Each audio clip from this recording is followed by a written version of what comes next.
Muy bien. Miren, vamos a estudiar una parábola diferente el día de hoy. Esta parábola se encuentra en el capítulo 18 del Evangelio de Lucas. Es conocida como la parábola del fariseo y el recaudador de impuestos. Esta parábola la estudiamos hace no mucho tiempo, pero se van a dar cuenta que hoy vamos a utilizar un enfoque muy diferente para estudiarla. Vamos a ponernos en manos de Dios y vamos a estudiar cómo Dios nos cubre con su misericordia. Padre, te damos gracias, Señor, por tu amor, como lo hacemos siempre, Padre. Gracias por comprar vida para nosotros. Gracias por revivir a nuestro espíritu, darnos acceso a ti, Señor. Padre, sé que nos cuesta mucho trabajo vivir en este mundo que nos distrae tanto. A lo mejor algunos venimos muy contentos por situaciones que estén pasando en nuestra vida o muy cargados por situaciones complicadas. Quiero pedirte, Señor, que nos ayudes a tomar todas esas cosas, a sacarlas de nuestro corazón y ponerlas a tus pies. Y que tu Santo Espíritu nos ayude a concentrarnos en ti, concentrarnos en tu palabra. Te pido que seas tú quien dirija todo este estudio, que nos hables al corazón, Señor. Te necesitamos, Padre. Te pedimos que seas tú nuestro guía en el poderoso nombre de tu Hijo Jesucristo. Amén. Bien. La parábola se encuentra, como les dije, en Lucas 18. Voy a leer los versículos del 9 al 14. No están todos juntos en su programa, van a pasar en la pantalla. Pueden leerlos ahí. Tienen todos los versículos, pero están separados. Les puse algunas líneas para que lo que el Espíritu Santo vaya poniendo en sus corazones lo apunten ahí. No hay espacios en blanco en particular, pero para que tomen notas. Versículo 9 dice: a algunos que confiando en sí mismos se creían justos y que despreciaban a los demás, Jesús les contó esta parábola. 2 hombres subieron al templo a orar.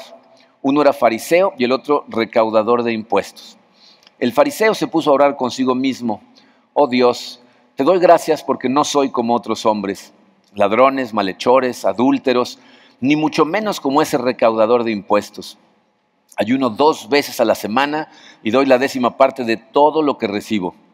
En cambio, el recaudador de impuestos, que se había quedado a cierta distancia, ni siquiera se atrevía a alzar la vista al cielo, sino que se golpeaba el pecho y decía: oh Dios, ten compasión de mí, que soy pecador. Les digo que este y no aquel volvió a su casa justificado ante Dios, pues todo el que a sí mismo se enaltece será humillado, y el que se humilla será enaltecido. Miren, la semana pasada iniciamos con esta nueva serie de mensajes estudiando las parábolas de Jesús, y lo que aprendimos es que Jesucristo utiliza estas historias para que se conviertan en un espejo en donde tú y yo podemos vernos. O sea, Él lleva las historias hasta un punto en donde si tú abres los ojos y pones atención, te vas a dar cuenta que eres uno de los personajes. Me gustaría que recordaran que el objetivo de las parábolas es tratar de movernos de un punto a otro, es decir, tratar de llevarnos de esa persona la que pretendemos ser y podernos ver en el espejo como realmente somos, porque solamente cuando tú te ves a ti mismo como realmente eres, le permites a Dios hacer una transformación en tu corazón. ¿Okay?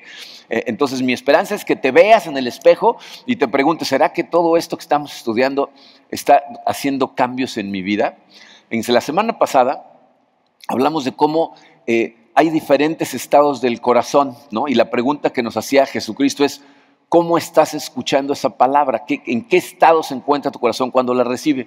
Esta semana estamos viendo aquí la historia de 2 hombres que tienen oraciones totalmente diferentes. Y la pregunta que al final nos va a hacer Jesucristo es: ¿será que tú estás siendo cubierto por tus propios méritos o por la misericordia de Dios? Y vamos a analizarlo.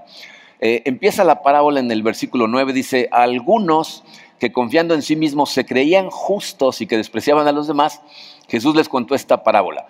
2 hombres subieron al templo a orar, uno era fariseo y el otro recaudador de impuestos. Bien, Jesucristo aquí en esta parábola levanta el espejo muy rápido. No, rápidamente va a tratar de confrontar a gente que, como él mismo nos dice ahí, confían en su propia justicia. Pero para entender lo que está pasando ahí, tienes que entender cuál es el meollo de la historia. Fíjense, necesitamos comprender qué es lo que los 2 hombres fueron a buscar al templo. Fíjense, estas 2 personas son muy diferentes. ¿no? Uno de ellos nos dice que es un fariseo. Hemos hablado mucho acerca de los fariseos, gente que conocían muy bien la ley, gente que trataba de seguir la ley al pie de la letra, pero el otro es un recaudador de impuestos. También hemos hablado de los recaudadores de impuestos. Esta era la gente más odiada entre la gente de Israel, porque los recaudadores de impuestos lo que hacían era cobrar impuestos entre su propia gente para mantener al ejército que los tenía subyugados. Entonces los consideraban los peores traidores, los peores pecadores, eran odiados por todo el mundo. Pero aunque los dos son muy diferentes, los dos van al templo a buscar lo mismo. Están buscando justificación, es decir, están buscando cómo estar bien con Dios, cómo estar en paz con Dios, que si se ponen a pensarlo, es la pregunta que toda religión trata de responder. ¿Cómo podemos estar con Dios? Estos señores están buscando lo mismo, pero lo persiguen de forma totalmente diferente. Y esa diferencia es lo que va a hacer que uno obtenga esa justificación y el otro no. ¿Ok?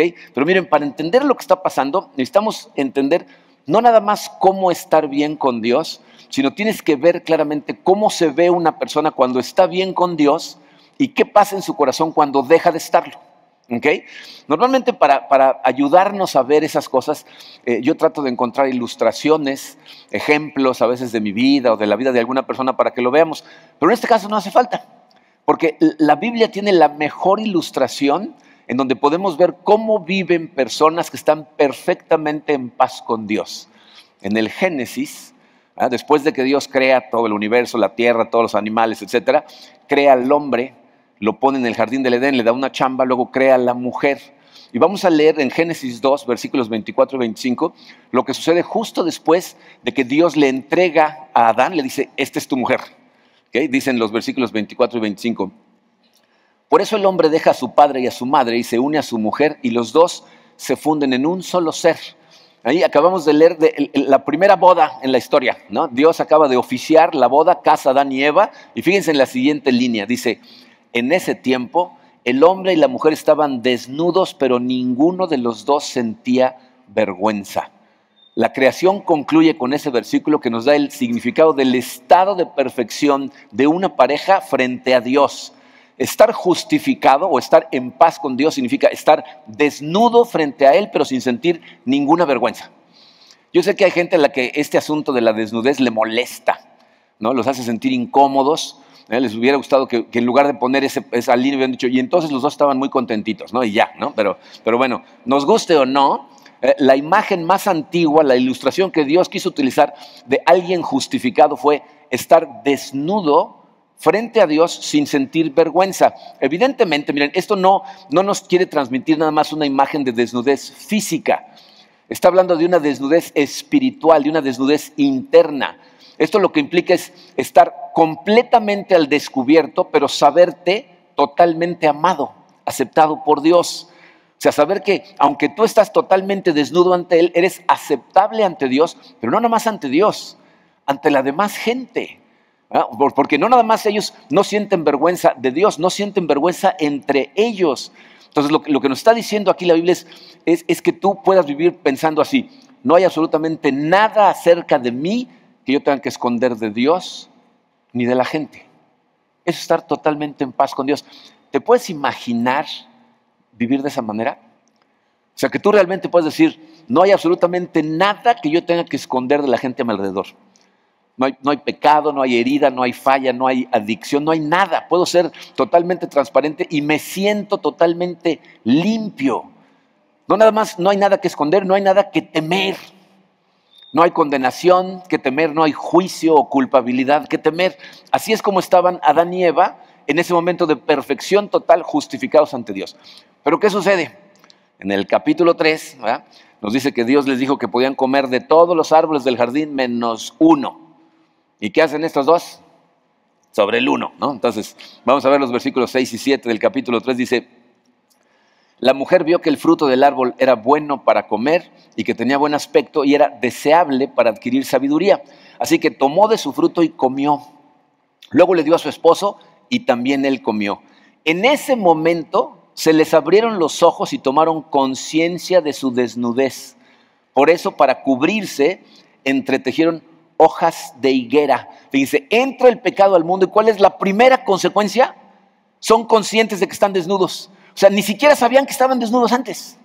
Ya se sentían perfectamente en paz con Dios, en paz con uno con el otro, pero en el momento en que entra el pecado, notan su desnudez. Es decir, fíjense, antes del pecado, su desnudez estaba asociada con la pureza de no tener nada que esconder.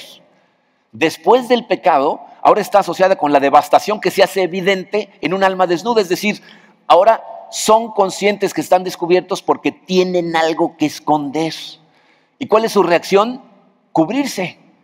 Cubrirse con hojas de higuera. Tratan de cubrir su desnudez. Esta es la primera vez en la historia que alguien se autojustifica. Se están tratando de cubrir, ¿ok? Y es la primera vez que la gente lo que siente es, estoy desnudo, pero necesito buscar con qué taparme para que los otros no me vean. Y miren, esto es muy importante. ¿Se dan cuenta que no se están cubriendo de Dios todavía? Eso va a pasar en un momentito. En este momento se están cubriendo uno del otro. O sea, empiezan a sentirse avergonzados de estar desnudos en presencia uno del otro, incluso de las cosas que ellos mismos pueden ver en sí mismos. Esto, miren, es lo mismo que nos pasa absolutamente a todos. Nuestro primer acto de autojustificación es tratar de cubrirnos ante los demás.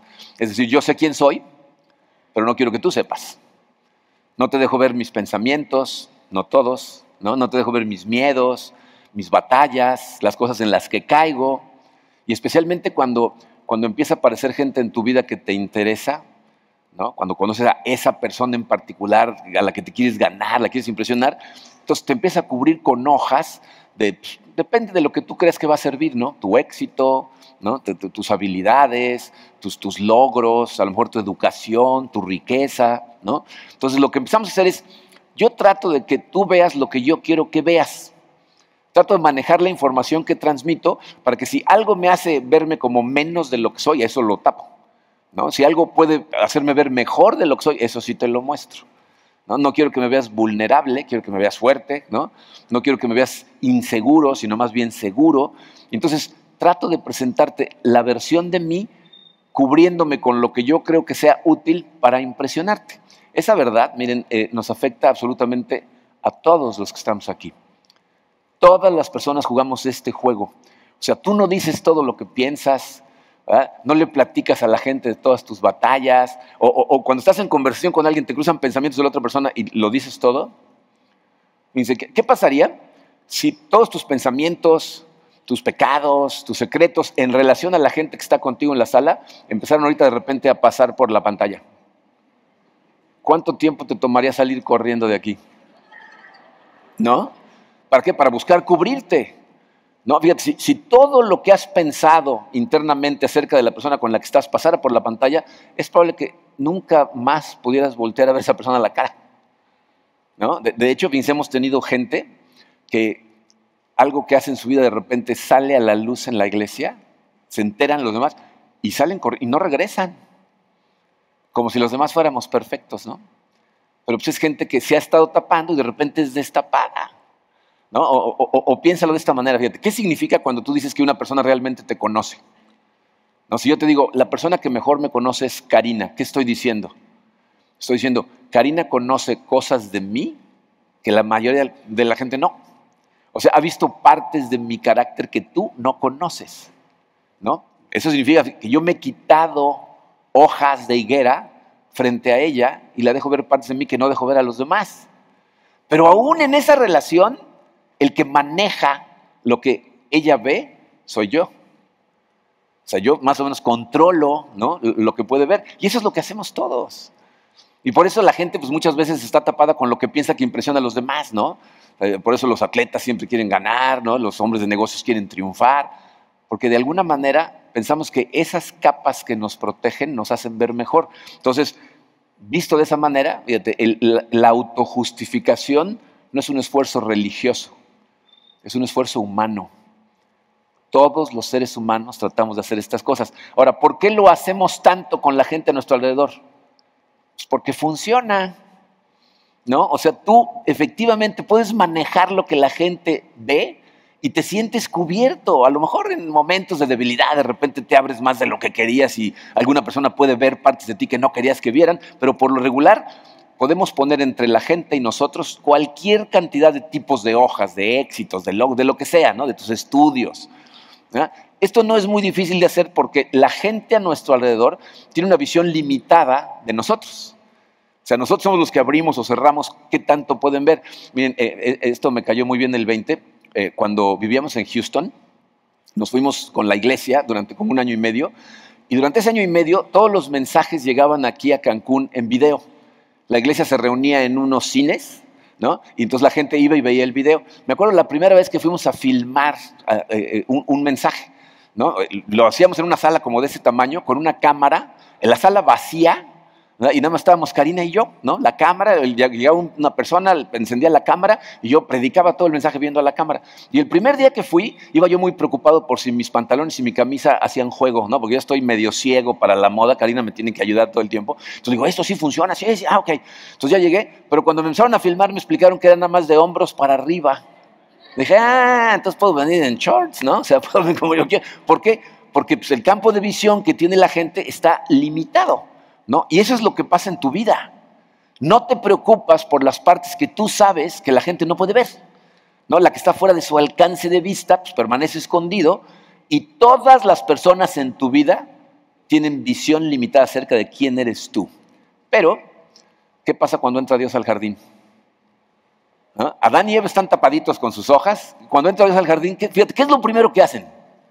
Salen corriendo a esconderse. ¿No te has preguntado alguna vez por qué se fueron a esconder? O sea, se taparon totalmente porque estaban desnudos, pero viene Dios y también salen corriendo de todas maneras. O sea, ¿qué es lo que sabe Adán? ¿No? Dice, cuando Adán se presenta ante Dios, lo primero que le dice no es, ¿qué te parecen nuestros nuevos modelitos hechos de higuera? ¿No? O sea, no. Le dice, oí tu voz y tuve miedo y me escondí porque estoy desnudo. ¿No? O sea, ¿qué está diciendo Adán? Yo sé que Dios puede ver a través de las hojas que me ponga. O sea, no importa cuánto me tapo, Dios de todas maneras me puede ver. No importa qué utilices tú, qué utilice yo. Dios y Adán saben perfectamente que ve tu corazón. Miren, esa es la diferencia entre estos dos hombres que están orando. Esa es la diferencia entre el punto de visión que creen que Dios tiene. Uno de ellos asume que se ha cubierto lo suficiente para ser aceptable a Dios. El otro está rogándole a Dios para que lo cubra Él con su misericordia. Vamos a verlo. En el versículo 11 dice, el fariseo se puso a orar consigo mismo. Oh Dios, te doy gracias porque no soy como otros hombres, ladrones, malhechores, adúlteros, ni mucho menos como ese recaudador de impuestos. Ayuno 2 veces a la semana y doy la 10ª parte de todo lo que recibo.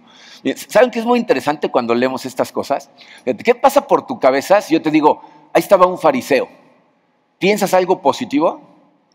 No, si yo te dijera, allí en la iglesia tenemos a varios que son medio fariseos. ¿Crees que los estoy halagando o los estoy criticando? Criticando, ¿no? O sea, cuando nosotros pensamos en fariseo, pensamos en una persona arrogante que se siente superior, que flota por la sala, ¿no? Se siente como que, ¿no?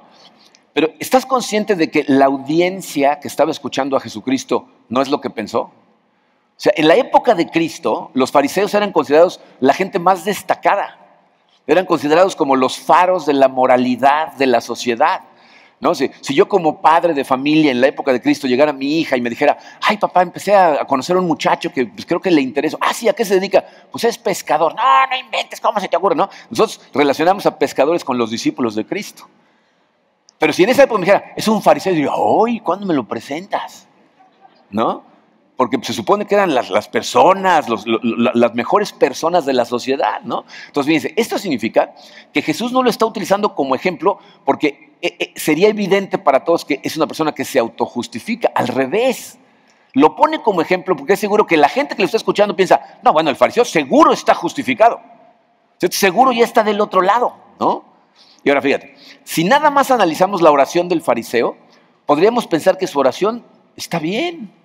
No, pues el fariseo dice, gracias te doy, Señor, porque no soy como otros hombres. Te doy gracias porque gracias a ti hago cosas que se supone que tengo que hacer. Es más, hago más de lo que tengo que hacer. Fíjense, él dice, ayuno 2 veces por semana. ¿No? Los fariseos tenían que ayunar 2 veces al año. Este dice, yo 2 veces por semana. Diezmo de todo lo que recibo. Se supone que de acuerdo a la ley judía tenían que diezmar de ciertas cosas que recibió. Él dice, no, yo de todo. Piensen, fíjate, si ese testimonio lo estuviera dando una persona aquí en la iglesia, ¿no? Si llegara alguien y dijera, gracias al Señor, lo que hizo en mi vida, Ya no estoy en donde estaba antes, ya no soy como esas personas, ya salí de ahí, me ha prosperado y ahora puedo diezmar, puedo ayudar. ¿Qué pensaríamos todos? Gloria a Dios, ¿no? ¿O no? Entonces, ¿por qué está utilizando este como el ejemplo de lo que está mal? Aquí la clave son las palabras de Jesús que preceden a la parábola. Jesucristo dijo, algunos que confiando en sí mismos se creían justos. O sea, gente que confiaba en la justicia que se daban ellos solos. Y luego, en la manera en que Jesucristo explica la oración del fariseo. ¿Se fijaron que dice, el fariseo se puso a orar consigo mismo? Las palabras literalmente significan oró para sí. Entonces, ¿qué estaba haciendo el fariseo? El fariseo estaba diciendo, Señor, te doy gracias que soy fariseo. Se estaba poniendo una higuera. Te doy gracias porque gracias a eso ya no soy como aquellos. Otra. Diezmo. Otra. ¿No? Ayuno, o sea, se está cubriendo con todas las cosas que hace y piensa que porque se ha cubierto de todas esas cosas puede estar en la presencia de Dios sin ningún problema. De hecho, él está hasta adelante, ¿no? O sea, él se siente que está justificado por las hojas que trae puesta. Miren, ¿saben cuál es el problema muchas veces? Que nos concentramos tanto en quiénes somos y en las cosas que hacemos que muchas veces nuestra fe está puesta en el resultado de nuestra salvación y no en la fuente de nuestra salvación. Pensamos que son todas las cosas que hacemos para Él. ¿Okay? Entonces tenemos que tener mucho cuidado con qué es lo que pensamos que nos pone bien con Dios. Dice, Jesús nos dice que hay un síntoma que tú puedes utilizar para analizar si tú caes en el catálogo de fariseo. Porque miren, ¿saben qué es muy curioso cuando vemos estas parábolas? Es un espejo, ¿no? Pero todos estamos tratando de ser el recaudador. Porque obviamente el fariseo está mal, ¿no? Y no nos queremos ver como fariseos. Entonces Jesucristo, para ayudarnos a ver si por si las dudas caemos en esa línea, nos dice, hay una forma de saberlo. ¿Sabes cuál es?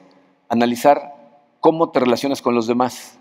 ¿Qué piensas de los demás? Porque dice, es gente que desprecia a los demás porque se sienten justos.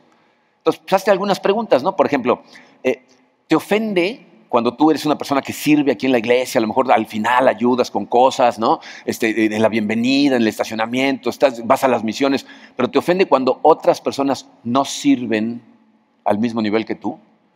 Cuando ves a uno y dices, nada más viene y se sienta. Yo aquí estoy dándole, ¿no? O sea, estás muy al pendiente, no nada más de todo lo que haces, sino de lo que los otros no hacen. ¿En qué lugar dijo Dios, lleven registro de lo que no hacen los demás? ¿No? En ningún lado, pero si te pasa en tu corazón, a lo mejor estás cayendo en lo mismo que el fariseo, ¿no? O fíjate, te sientes superior porque tienes conocimientos que te han costado un montón de trabajo, a lo mejor años de estudio acerca de quién es Jesucristo, de dónde viene la salvación, cómo acercarte más a Dios, pero ese conocimiento te hace ver a gente que no lo tiene y los ves hacia abajo y dices, ay, pobrecito, ya llegará, ¿no? Échale ganas, tú puedes, ¿no? Y te hace sentir eso superior, porque eso es de lo que está hablando aquí Jesucristo. O fíjate, otra, si tú te sientes ignorado, pasado por alto en la iglesia, cuando honran a otras personas pero no te honran a ti, no te reconocen por lo que tú haces, ¿no? A lo mejor buscas formas de exponer a otros que no merecen recibir tanta honra como tú. Y a lo mejor, mira, ni siquiera es que vayas y físicamente estás decir, y ya saben que este cuate cuando está aquí afuera hace esto. No, a lo mejor no haces eso, pero a lo mejor lo haces en tu corazón.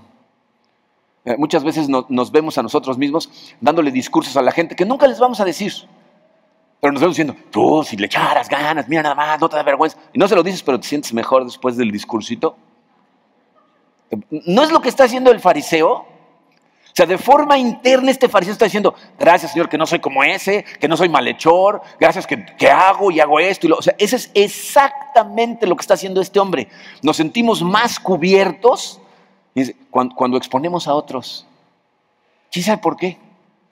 Pero eso es precisamente lo que está criticando Jesucristo. Es una autocobertura que es muy precaria, es muy débil y tan sabemos que no funciona mucho que por eso tenemos que ser mucho mejor que los demás.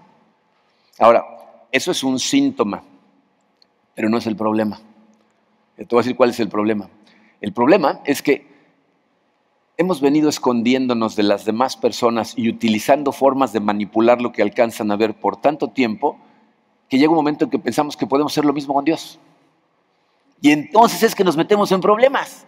Piensas que puedes usar los mismos métodos de manipulación, de cubrirte, lo cual significa que tú crees que Dios es como uno de nosotros, ¿no? Igual que nosotros. Fíjate, la razón por la que Dios odia tanto la autojustificación no es nada más porque te hace sentirte tú más de lo que eres, sino porque piensas de Él menos de lo que es.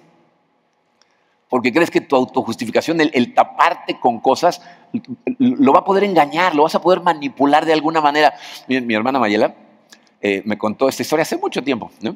Cuando sus hijos estaban chiquitos, Emilia y Alessa, iban manejando, y entonces ellos los sentaba atrás como los niños deberían sentarse en los coches, atrás, ¿no? Y Emilio estaba justo atrás de ella, ¿no? Y entonces de repente empieza a molestar a Alessa, y Mayela le dice, Emilio, deja de molestar a tu hermana. Y Emilio, en lugar de decirle, ay, perdón, mami, dice, ¿por dónde me viste? ¿No? Checar los espejos, a ver cuál es el campo de visión a través del cual me puede ver. O sea, Emilio no estaba pensando, perdón, mami, ya me voy a portar bien. No, no, no. ¿Por dónde me ve para que pueda yo portarme como yo quiera? No da risa. Pero eso es lo que hacemos con Dios. Pensamos que vamos a poder manipular el campo de visión de Dios, que le vas a poder hacer reír para el espejo y por abajo seguirle dando a tu hermana, ¿no? No podemos manipular, fíjense, todo acto de autojustificación revela la creencia de que Dios tiene un campo de visión limitado y nosotros lo podemos manejar. Todo acto de justificación, de autojustificación, es que tú creas que Él es menos de lo que es, cuando la realidad, fíjate, si yo voy a Dios buscando justificación, pero trato de cubrirme antes con mis méritos, con lo que sea, voy a salir de ahí tan desnudo y tan no justificado como cuando entré, porque Él puede ver perfectamente bien lo que los dos sabemos que ahí está. Te puede ver el corazón. Y esto, fíjense, es lo que el recolector de impuestos sabe. Y por eso la oración de este hombre es maravillosa. Es simple, está formada por 3 partes que son poderosísimas. Vamos a verla. Está en el versículo 13. Dice, en cambio, el recaudador de impuestos que se había quedado a cierta distancia, ni siquiera se atrevía a alzar la vista al cielo, sino que se golpeaba el pecho y decía, oh Dios, esa es la primera parte, ten compasión de mí, segunda parte, que soy pecador.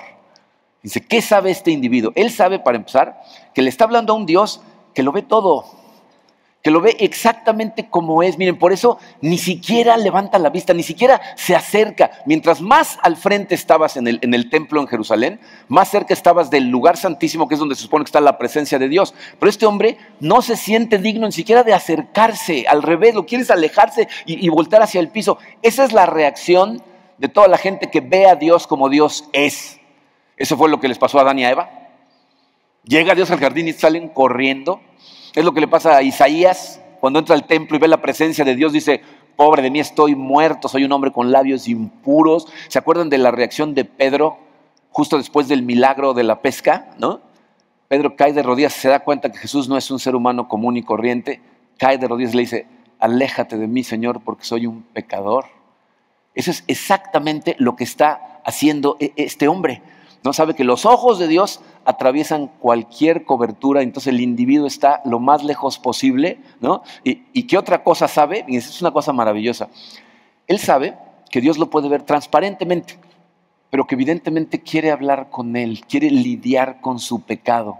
No se acerca como el fariseo porque se siente indigno, pero sabe que Dios sí está dispuesto a venir a él. O sea, él se sabe un recolector de impuestos. Fíjense, sabe perfectamente el recibimiento que iba a tener de toda la gente. Eso que está pensando el fariseo lo están pensando todos en el templo porque lo conocen, saben quién es. Y entonces él, fíjense, evidentemente no va para que lo vean los demás, por eso ni se acerca, pero tampoco va a ver él a los demás. Pero sabe que Dios sí quiere verlo a él. Y no va simplemente a hablar consigo mismo como el fariseo.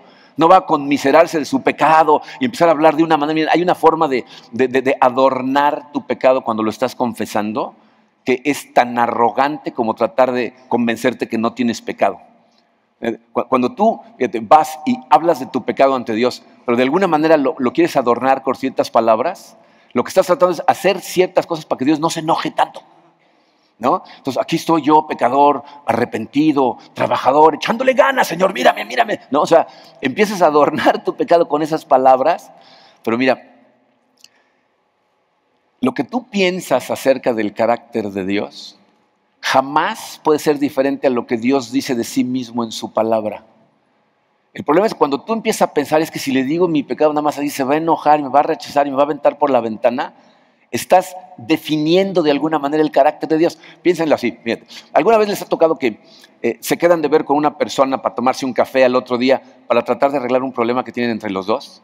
A lo mejor tú le tienes que pedir una disculpa o tienes que tratar de arreglar un malentendido que tienen. Entonces, nos vemos mañana a las 10 de la mañana en tal cafetería. Órale. Cuando vas de camino ahí, ¿qué pasa en tu cabeza? ¿Qué va pasando en el camino? ¿No vas teniendo una conversación imaginaria de cómo se va a dar la situación? Y entonces empiezas a pensar, le voy a decir esto, pero entonces me va a decir él esto, pero yo le voy a decir esto. Y te empieza a enojar porque empieza a imaginarte las cosas que te va a decir el otro. Fíjate, piensa esto. Tu forma de pensar acerca de cómo va a responder revela lo que tú crees del carácter de esa persona. Si lo crees una persona inmadura, agresiva, infantil, te imaginas una conversación. Si lo consideras una persona madura, una persona civilizada, una persona amorosa, entonces tu idea de la conversación es diferente. Eso es lo mismo que estás haciendo en tu cabeza cuando vas a ir a Dios. Y si lo que estás pensando es que le vas a abrir tu pecado y Dios va a decir, ¿otra vez tú? No, yo no sé en qué estaba pensando cuando te salvé. Fue una pérdida de tiempo esa salvación para este... Si eso estás determinando lo que para ti es el carácter de Dios. Y por esto voy a decir lo que mucha gente hace. Se pasa mucho tiempo en la descripción de su pecado, pero no se lo lleva realmente a Dios. Y no es porque tú no veas claramente tu corazón, es porque no ves el de Él. Los ojos espirituales que te da, no nada más te los da para que te veas a ti como realmente eres, te lo da para que lo veas a Él como realmente es. Entonces tienes que ir a Dios sabiendo que Él quiere hablar contigo acerca de tu pecado. Eso es lo que este hombre sabe. Oh Dios, ten misericordia de mí, yo soy un pecador. Si te termina diciendo, soy pecador. Fíjate, piensa en lo que a ti más te gustaría esconder de los demás. Eso es lo que este individuo sabe de sí mismo, Lo tiene clarísimo y no trata de distanciarse, no trata de alejarse de eso, al revés, lo trae puesto. Yo sé lo que soy, Señor. Sé, todo lo que piensa esta gente, eso es lo que soy y aquí estoy. No lo trata de vestir elegantemente. Entonces, su oración es maravillosa porque en pocas palabras se le está diciendo, Señor, estoy aquí en tu presencia y yo sé que tú me ves exactamente como soy. Soy un pecador. Lo que toda esta gente piensa de mí es la verdad. Y sé que tus ojos ven mi corazón tal y como es. No hay absolutamente nada que pueda yo poner entre tú y yo. Así es de que, por favor, tenme misericordia. Cúbreme con tu misericordia. Miren, esa palabra, en algunas versiones pusieron compasión, en otras misericordia. La verdad es que es una palabra muy difícil de traducir, les voy a decir por qué. Es una palabra que el recaudador de impuestos por alguna razón utiliza a un sustantivo en forma de verbo. No sé si me explico. Una vez fui a visitar a unos primos en Durango hace muchos años y noté cómo ahí tenían la costumbre de hacer sustantivos verbos. La palabra lámpara es un sustantivo, es una cosa. Pero cuando ellos decían, vamos a ir a espiar a la gente, a ver qué están haciendo, decían, vamos a lamparearlos. Entonces ya convirtieron el sustantivo en verbo, ¿no? Vamos a lamparear. Bueno, este recaudador de impuestos está utilizando una palabra que es un sustantivo, está diciendo literalmente el asiento de la misericordia, ahorita les explico qué es eso, pero lo está convirtiendo en un verbo. Está diciendo, ¿puedes asiento misericordiarme? Y literalmente es lo que le está diciendo a Dios. Fíjense, en el templo de Jerusalén, les decía que está el lugar santísimo, ¿no? Es el lugar en donde nada más el sumo sacerdote puede entrar una vez al año y allá adentro se encontraba el arca del pacto, ¿ok? Dentro del arca estaba la ley de los judíos, ahí estaba allá adentro. Los judíos sabían que Dios los veía a todos como rompedores de la ley, es decir, como pecadores, ¿ok? Pero encima del arca estaba lo que en español se tradujo como el propiciatorio, pero la palabra literal en hebreo significa el asiento de la misericordia.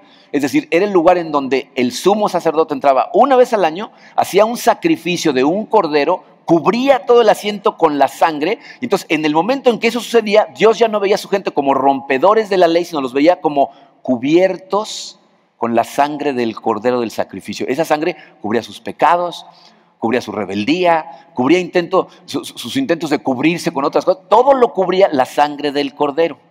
¿Okay? Entonces piensen en esto. El recaudador no puede entrar al lugar santísimo, pero en su mente, en su oración, ahí está. Está justo frente al asiento de la misericordia diciéndole a Dios, ¿me puedes cubrir por favor con la sangre del Cordero?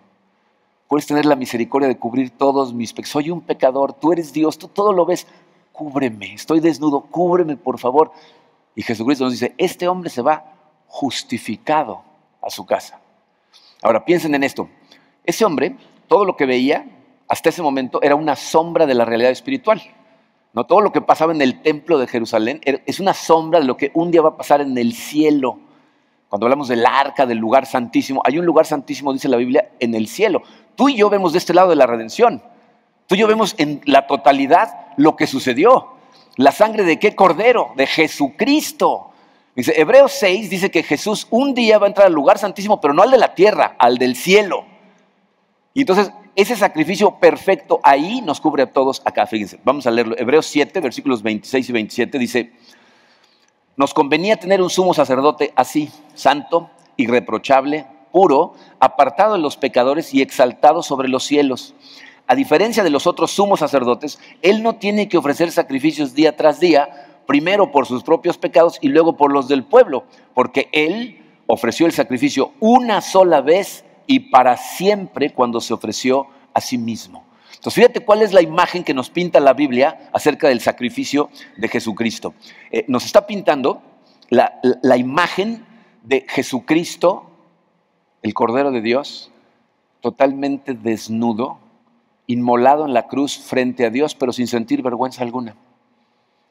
¿Verdad? Todos los pecados del mundo son absorbidos por Él, ¿verdad? Y Él está desnudo frente a Dios sin vergüenza alguna. ¿Para qué? Para que tú y yo podamos ir a Dios sin esconder nada, sin tener que cubrirnos con absolutamente nada.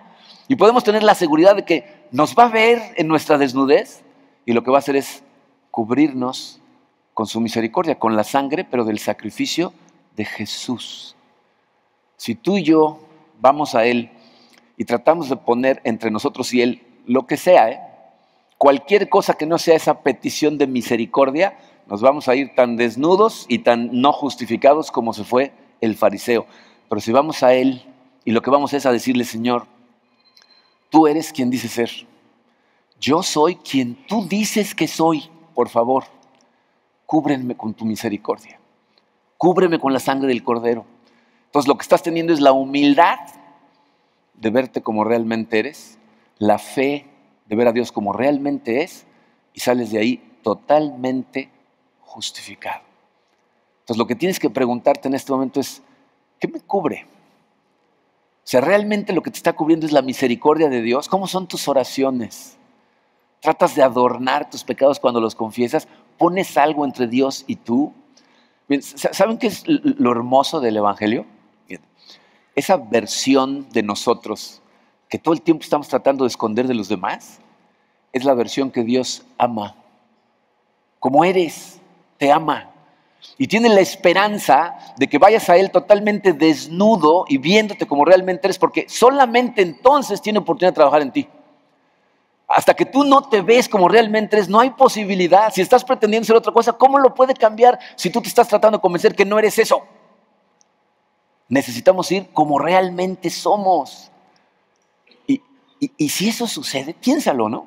Si Dios te justifica totalmente, ¿te imaginas la libertad en la que vas a vivir? O sea, vas a poder ser honesto con la gente a tu alrededor. Esto obviamente no significa que le tienes que contar algo de ti a toda la gente que conoces. Pero sí significa que le tienes que contar todo de ti, por lo menos a una persona. Vas a vivir en libertad total, vamos a poder ser honestos entre nosotros. Si todo acerca de ti ya está cubierto por la sangre de Cristo, ¿qué puede avergonzarte? Estás limpio. Estás totalmente limpio y cubierto por Él. No necesitas cubrirte tú con nada. Esa es la manera en que necesitamos ir a Él en oración. Eso es lo que esta parábola nos enseña. Vete bien en el espejo, porque estas cosas las hacemos ya sin pensar, Y muchas veces lo que estamos haciendo es orar como el fariseo, cuando tenemos que ser el recaudador de impuestos. Vamos a orar. Padre, Señor, realmente vivimos en un mundo que nos confunde. Creo que aprendemos todos desde muy niños a cubrirnos, a protegernos de los ataques de la demás gente, a jamás dejar ver a otros las áreas vulnerables, las áreas en donde nos duelen, porque en nuestra experiencia la gente abusa de esas cosas. Y tristemente, Señor, terminamos llevando a ti esos mismos hábitos.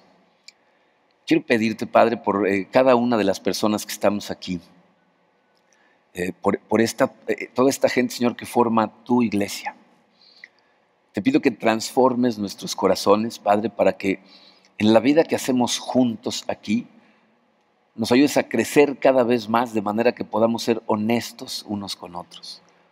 Danos el amor que necesitamos que venga de ti para que realmente podamos amar a la gente como es. Que quites esos hábitos en nosotros de juzgar a los demás, de verlos hacia abajo, porque es la razón por la que tantos andamos escondidos, Señor, porque nos da miedo. Transforma nuestros corazones para poder tener relaciones entre nosotros que sean reales y que mutuamente podamos ayudarnos a seguir siendo transformados por ti. Y desde luego, Señor, ayúdanos a tirar todas las capas de hojas que traemos puestas en nosotros cuando vamos a ti. Ayúdanos a sentir tu presencia, a sentir tu amor, a sentirnos desnudos, pero amados, totalmente aceptados. Haznos sentir, Señor, que tú realmente quieres venir a nosotros, que aunque nosotros no podemos entrar al lugar santísimo, tú sí puedes entrar a nuestro corazón. Ven a nosotros, Señor, y te pedimos humildemente, Padre, que nos cubras totalmente con la sangre de tu Hijo Jesucristo. Te pedimos todo esto, Padre, en el poderoso nombre de tu Hijo Jesucristo.